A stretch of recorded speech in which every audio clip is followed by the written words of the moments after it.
Estamos na presença do colega, professor Joaquim, e tentar tirar um pouco, absorver um pouco do professor, um pouco de sua biografia, sobre desde o início, na escola, e também quando cursou a faculdade, tempos esses que não conheço ainda a história, até os dias em que tive a oportunidade, e o grande prazer de conhecê-lo em 1994, na Escola João Silveira Guimarães, escola estadual, no qual fui aluno do professor Joaquim na 8ª série e assim por diante, até a gente ser colegas de profissão. E um prazer estar aqui nessa tarde com você, professor, e contar um pouquinho da história, como eu falei antes, um pouquinho assim, a mini biografia dessa estrada cansativa e vitoriosa, que tantos bons frutos nos deram, Muito obrigado pelo reconhecimento do meu trabalho e dizer que fico muito feliz também pela iniciativa de Arlindo e Janaína, e recebê-los aqui em casa é um prazer para esse documentário. Dizer que todas as vitórias a gente nunca tem só. As vitórias são resultado de conquistas que você, ao longo do tempo, junta e assimila com os demais. Eu dedico essas minhas conquistas e essas minhas lutas à minha família, que sempre me apoiou com muito carinho, com muita coragem e determinação, e a começar pelos meus pais, que mesmo vivendo uma época de dificuldades, de entender que a cultura era a saída e a salvação para os problemas, minimização dos problemas da humanidade, souberam muito bem me acolher, me ofertar oportunidades que naquele tempo eram bem mais difíceis. E depois, com minha esposa, meus filhos, meus irmãos, toda a minha família, que não só fizeram parte da minha história, mas fazem parte do cotidiano, do dia a dia, e com certeza sem eles eu não teria o sucesso e também não teria o que comemorar. Mas a trajetória, na verdade, Marquinho, foi uma trajetória bonita, porque toda trajetória tem o sabor da vitória, só é realmente saboroso se você tiver dificuldades pelo meio. E foram inúmeras as dificuldades. Eu nasci no sítio, me criei no sítio. Naquela época estudar era uma coisa rara. Os meus pais botaram um mestre em casa, seu Cristino, de saudosa memória, que de certa forma fez com que eu trilhasse os primeiros passos do saber, e depois eu tive outros professores também, o seu Jonas, o seu Josué, que foram professores que naquela época eles eram contratados para ensinar nas casas das pessoas. O meu pai sempre foi um abnegado nesse sentido, era a única casa em que tinha uma escola e os alunos toda aquela comunidade frequentavam a escola na minha casa. Mas vale salientar que, na verdade, a escola naquele tempo era um processo totalmente diferente. Não existia por exemplo, hoje nós temos o ensino fundamental 1, 2, 3, 4, 5, Temos o nono, até o nono ano, depois o ensino médio, depois a universidade. Naquele tempo não. Você recebia um livro e quando você terminasse de ler aquele livro, tinha concluído aquela tarefa. E quando eu aprendi a ler, o meu desejo, minha sede de saber era tanta que eu usando aqui a figura de linguagem, devorei todos os livros existentes, né? Por fim, ele me trouxe uma geografia que eu teria que decorar, geografia mundial, capitais de todos os países do mundo, população, e eu não tive dificuldade também em decorar. Mas eu tive uma substancial ajuda por parte de uma das culturas que até hoje eu preservo com muito carinho, que foi a literatura popular, chamada literatura de cordel. Essa literatura ela fomentou em mim a necessidade e o desejo de fato de aprender a ler.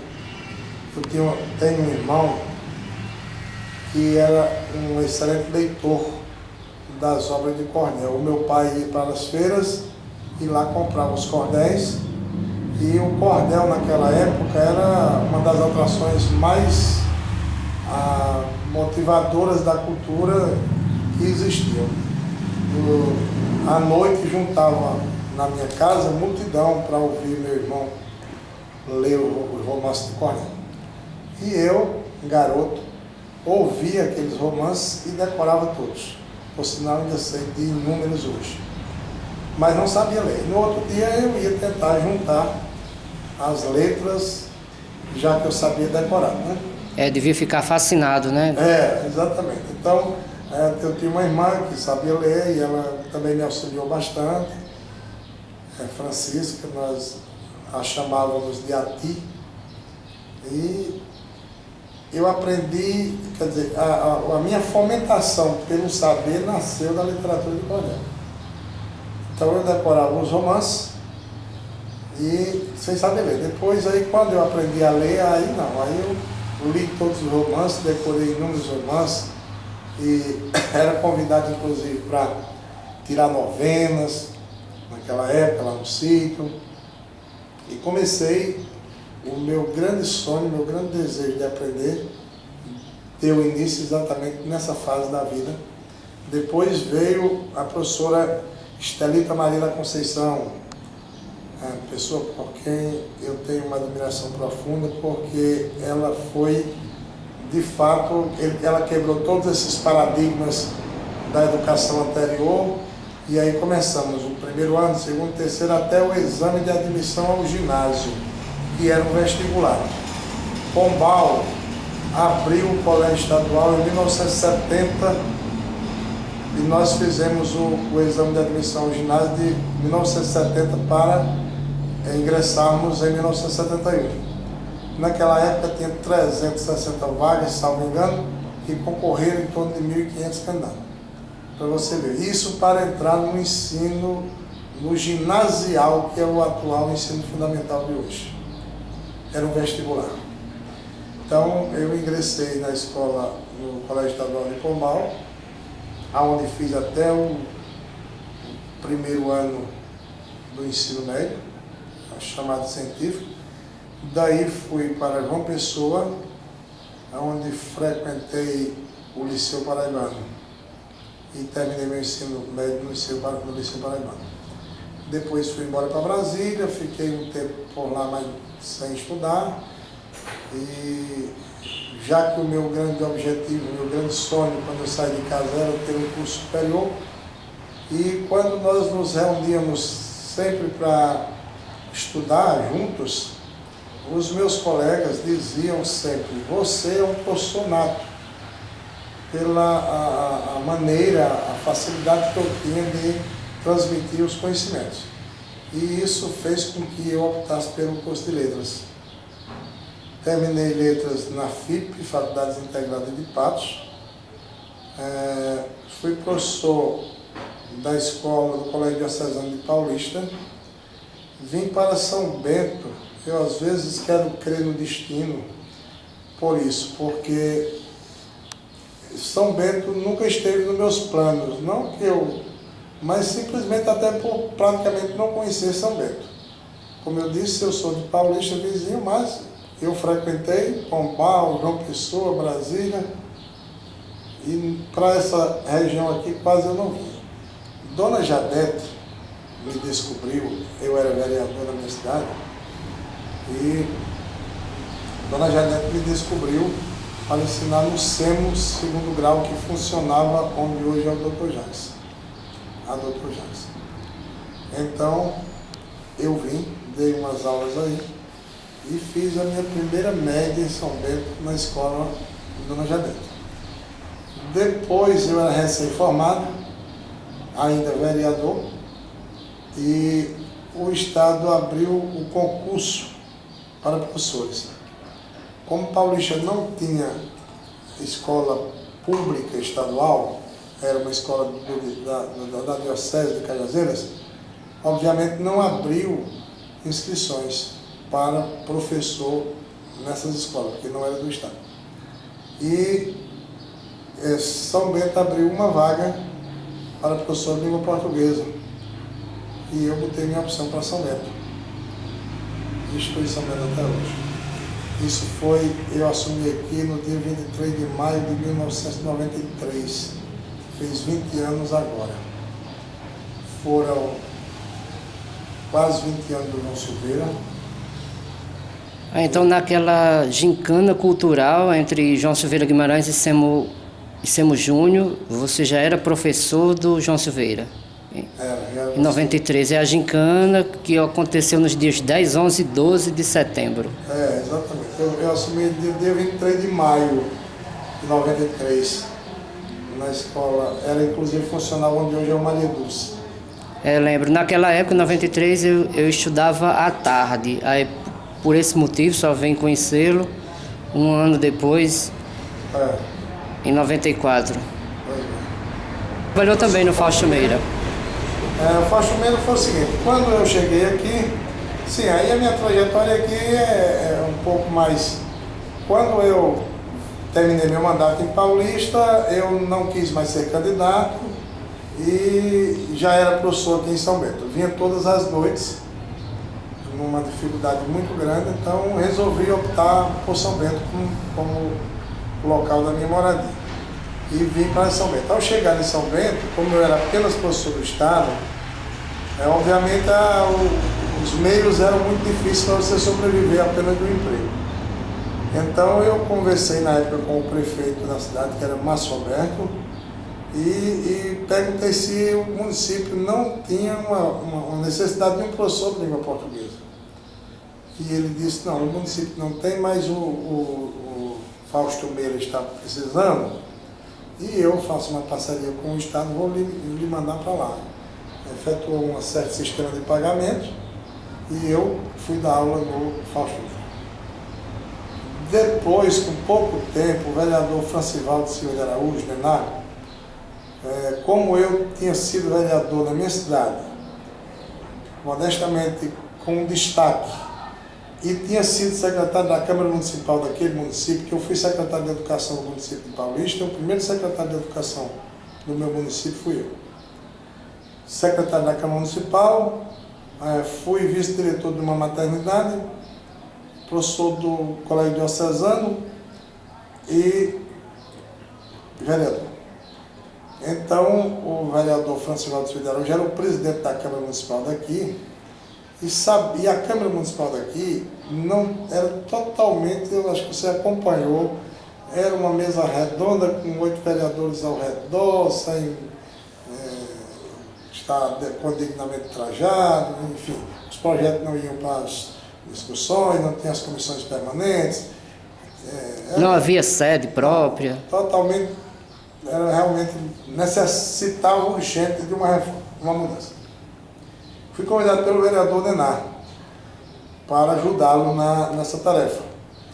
E daí eu findei sendo secretário da Câmara Municipal, onde estou até hoje, vai fazer 17 anos que eu sou secretário daquela Casa Legislativa. E já passaram, não sei se 9 ou 10 presidentes, uns 8 ou 9 presidentes, e eu continuo até hoje, por lá. Então, além da Câmara Municipal, eu também dei aulas 8 anos no cursinho Rumo à Universidade Católica do Rocha. Sou professor aqui no cursinho do Espaço Cidadão do Banco do Nordeste. Sou tutor da Universidade Federal da Paraíba, sou professor da Faculdade Belchior, dei aula esse final de semana, e na FAIBA também dei algumas aulas, assim como também na Cristo Rei. Essas faculdades não é assim, de repente eles têm uma disciplina que se encaixa na minha área, então eles me ligam e eu dou essas aulas. Só não é uma coisa fixa, mas também leciono nessas 3 faculdades. E agora falando onde a poesia entra na vida do professor Joaquim, se bem que acredito que já de berço, mas principalmente por vir da cidade de Paulista, que é um acervo muito grande e muito forte, né? Eu tive a honra já de, através de um pedido da professora Salete, ter confeccionado um cartaz para um dos congressos lá de Paulista. Eu acredito que foi também no ano de 94, e uma honra ter participado e ter homenageado a cidade de Paulista. Era o cartaz que tinha o nome Paulista em forma de violão, e foi legal, fiquei feliz quando escolheram. Salete falou que havia levado e escolheram lá, e futuramente é que eu vim saber, né, da importância que Paulista tem na poesia, e foi realmente um marco. E falar dos pioneiros, Joaquim, da poesia, a gente comentando aqui sobre os pioneiros da poesia da cidade de Paulista, até chegar no professor Joaquim. Pois não. Eu defendi recentemente um projeto na Universidade Federal. Eu terminei uma outra pós-graduação em Ciência da Linguagem, e eu fui para o hall da Universidade Federal, lá em João Pessoa, onde defendi o meu projeto de pesquisa sobre a literatura, o uso da literatura popular em sala de aula. E, obviamente, eu me vali dos meus conhecimentos nessa área, né? Em particular, Paulista, eu começo por Leandro Gomes de Barros, apesar de Pombal ter registrado nos seus anais que Leandro é filho de Pombal, mas não é. Leandro é filho de Paulista. Leandro nasceu no sítio Melancia, município de Paulista. Na época, Paulista era distrito de Pombal, mas hoje é Paulista. Portanto, se fosse assim, eu também seria pombalense. E quando eu nasci, Paulista era distrito de Pombal, mas eu sou filho de Paulista. Então, Leandro também é filho de Paulista. Eu acho que faltou a Paulista angariá-lo, para tê-lo como um dos filhos mais nobres da literatura popular do mundo, com título dado pela Universidade de Sorbonne, na França, como o maior poeta da literatura de cordel do mundo. Então, eu partiria de Leandro Gomes de Barros, e as citações, quando alguém parte para as citações, corre-se o risco da omissão. Mas eu quero aqui citar alguns que são vultos que eu tive a felicidade de conhecê-los, e eu costumo até dizer nas minhas palestras, nos meus encontros, que eu tive uma felicidade rara de conhecer um gênio, porque há um dito que os gênios só nascem de 1000 e 1000 anos. E eu conheci um gênio. Esse gênio chamava-se Bellarmine de França. Associado à genialidade de Bellarmine, Paulista é berço de uma cultura poética invejável. Tivemos Avelino Laurentino, que foi um grande poeta também, parceiro de Bellarmine, de tantos outros. Moacir Laurentino, seu filho, né? Nome nacionalmente conhecido. Heraldide Laurentino, grande poetisa. Geraldo Alves, um dos grandes poetas de destaque da cidade de Paulista, tanto bom poeta de improviso, como já tem 2 livros lançados, sonetista famoso, poeta renomado. Zé de Jó, Zé de Jó é um nome, é um vulto que a sociedade de Paulista e a cultura de Paulista peca por não buscar a sua sabedoria. Ele é um poeta no anonimato, ali luminoso. Tem um livro editado, mas não tem a divulgação que de fato merece. É um grande poeta, é um cara de uma poesia matuta, porém de uma riqueza vocabular muito realmente aconchegante, uma coisa nossa da literatura popular, com muito carinho. E temos Geraldo de Neto, nós temos vários nomes de poetas da região de Paulista. Portanto, é uma região rica de um acervo cultural poético muito grande. E em mim, a poesia, eu creio que em todos a poesia nasce numa espontaneidade que você não tem nem como explicar. Eu, quando garoto, eu ia para as cantorias, e enquanto todas as outras crianças estavam correndo no pátio da casa, eu estava ouvindo as cantorias. E eu não saía de nenhuma cantoria daquela sem trazer 5 ou 6 ou 7 versos decorados. Enquanto os poetas cantavam, eu decorava. Então eu digo que a diferença, com certeza, está aí. A poesia começa a nascer, a despertar, quando ela é fervente, começa a efervescer dentro de você.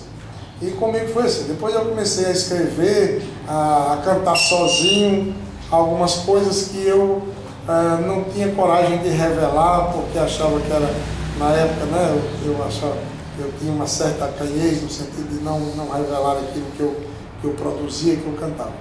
Depois, com alguns amigos mais íntimos, eu comecei a cantar com eles e eles começaram a dizer que estava bonito e às vezes eu escrevia. E aí começou por aí. Na sala de aula, do mesmo jeito. Eu escrevia meus poemas e não mostrava para ninguém.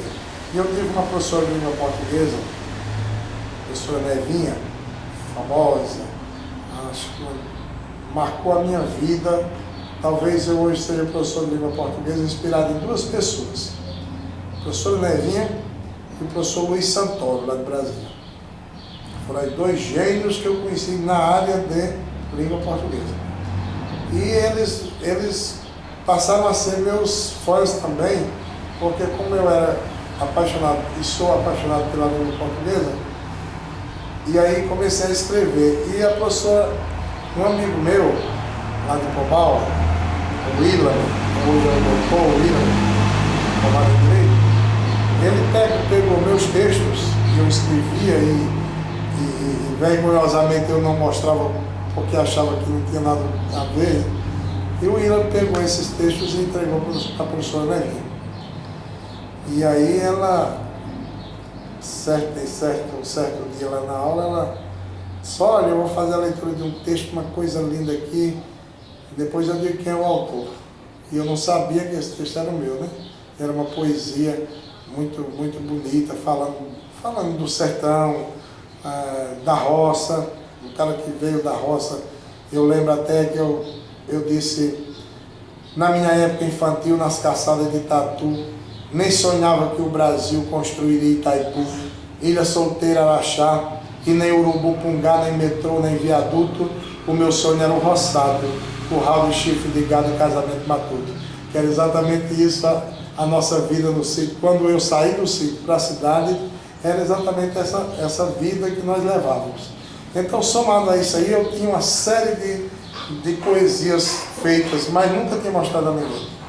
E esse meu colega levou para a minha professora de língua portuguesa e ela fez tantos elogios e leu em classe, e daí eu comecei a quebrar essas barreiras, esses paradigmas de ter vergonha de citar aquilo que eu fazia, né? E daí para cá escrevi, perdi muitas coisas. Talvez o meu maior mal seja não ser organizado nesse sentido, de escrever e depois perder e tal, mas tem algumas coisas catalogadas, né? Cantei de improviso muitas vezes com poetas famosos, não como profissional.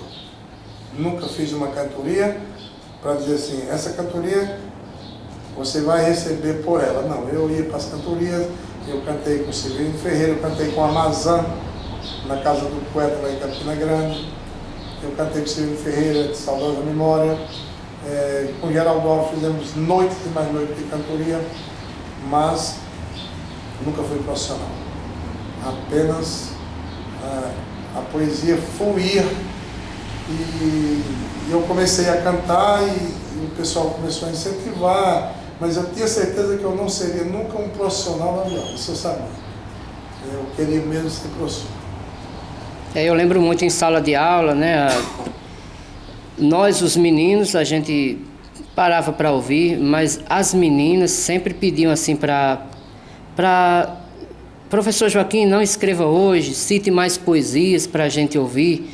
Realmente era assim, como alunos, né? A gente se encantava com aquelas aulas e era muito proveitoso, né? Ouvir e aprender um pouco, né? Da poesia. Hoje ainda funciona dessa maneira Pois bem, nas suas aulas, Joaquim? Eu tenho dito o seguinte, hoje eu tenho vários, eu dei aula esse final de semana para uma turma de pedagogia, eu tenho nós temos vários alunos lá no Polo que fazem letras, e outro dia eu fui dar uma aula presencial para eles, e uma professora lá de São José, de Brasília Cruz, professor, eu gostaria de fazer uma pergunta a você. Como fazer para trazer uma aula sem ficar copiando nada e ser atrativo? Eu disse, olha, quem hoje sair de casa como professor, conduzindo consigo um caderno, um pincel, um apagador, e ficar diante de um quadro, só copiando, ele está fadado a ficar conversando sozinho. Você tem que inovar. E os meus poemas, eu os recito exatamente para quebrar uma certa monotonia que há entre o conteúdo e o aluno.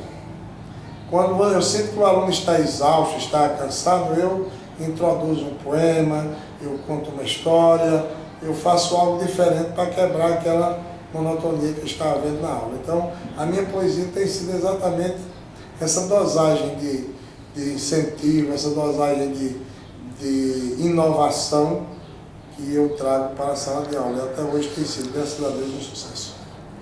E até um testemunho interessante, né, que a gente começou a aula e pediu para não escrever.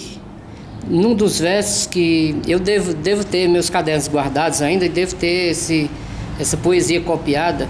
E interessante que numa das poesias a gente pediu, recita outra vez para a gente copiar, e a gente acabou escrevendo. Eu lembro bem disso.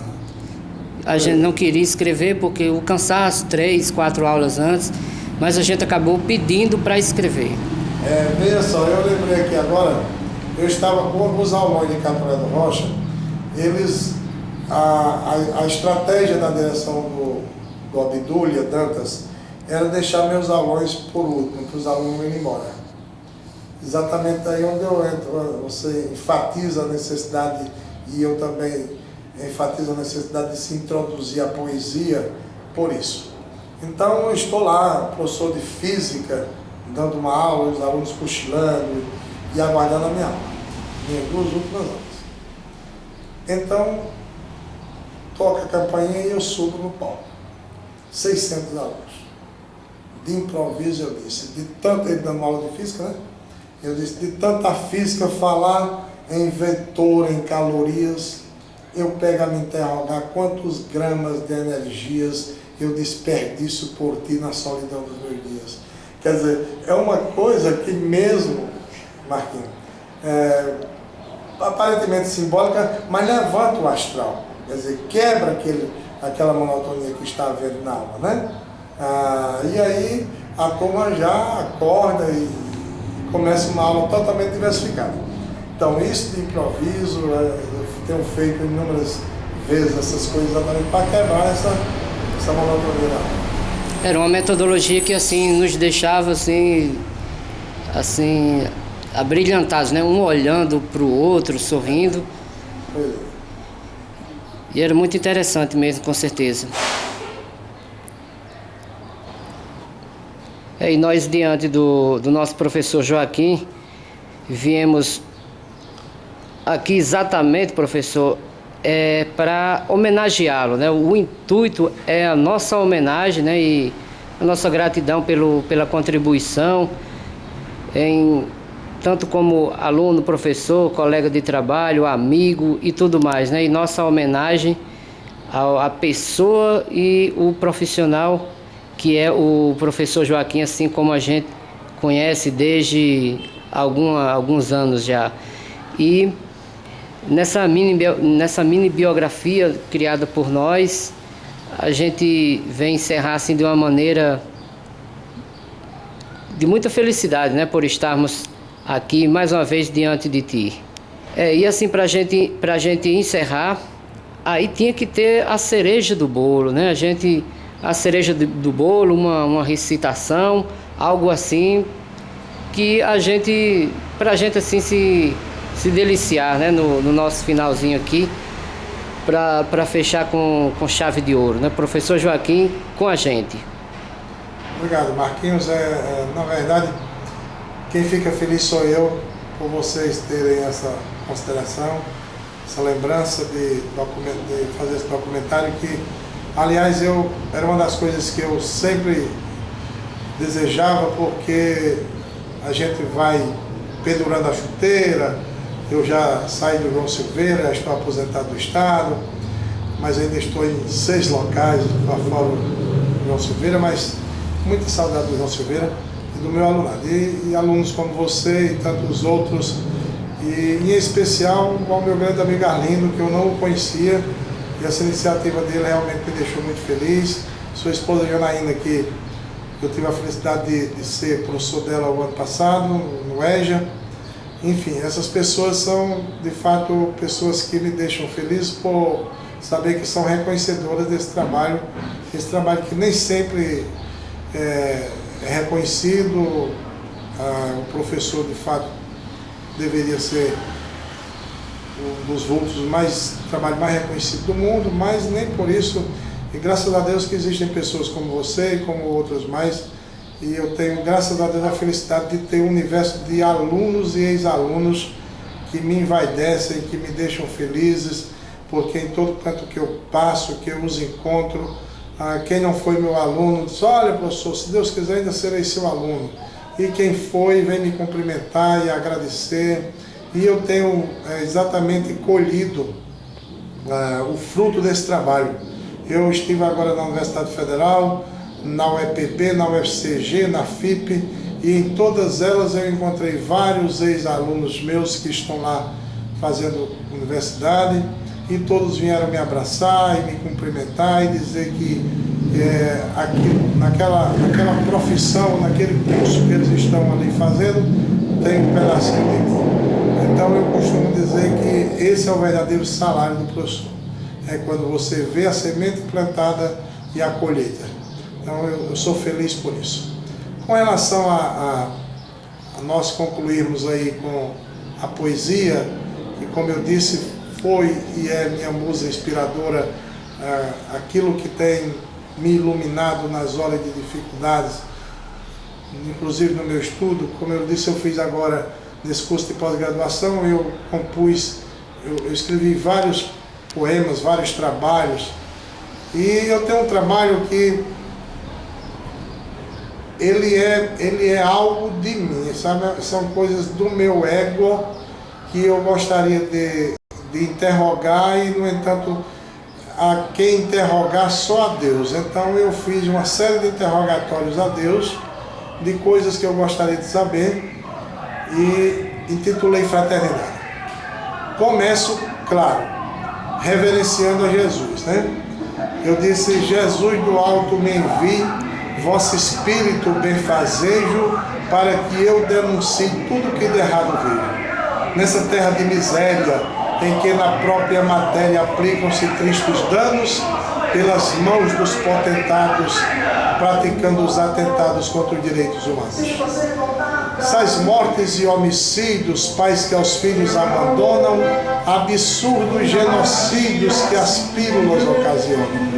Deem anistia ao caçado, do seu país isolado sujeito aos estrangeiros, a lei causando empecilhos, negando a pátria aos filhos dos cidadãos brasileiros. Harpas, trombetas e flautas tocam canções aos que ficam, enquanto diversos nautas nos mares se sacrificam.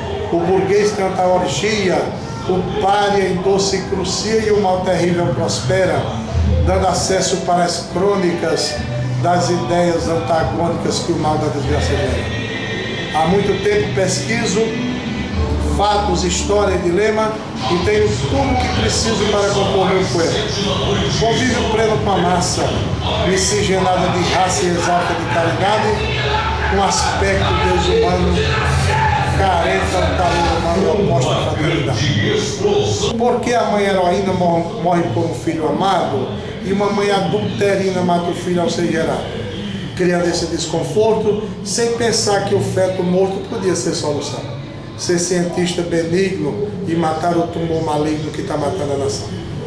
Na Bíblia está o conceito do seu provérbio mais sábio: perdura o ódio no peito enquanto há riso no lábio.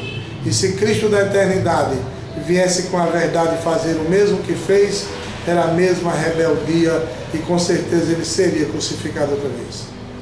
Então o poema tem mais outros versos, mas é um resumo do meu interrogatório a Deus.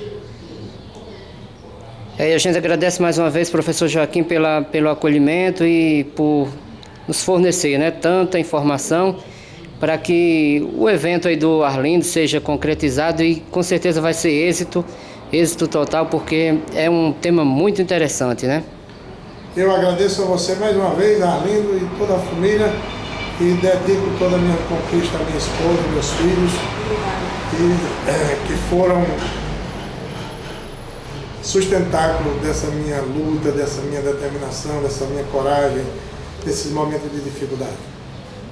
Poder fazer esse registro nesse momento oportuno e único, de estar aqui com o meu amigo Arlindo, que eu não o conhecia, e que teve essa iniciativa que de fato me deixou emocionado, até porque ele não foi o meu aluno, a sua esposa sim, aqui foi. Então quero sensibilizar e agradecer essa lembrança e quero guardar nos anais da minha vida também esse momento. Obrigado.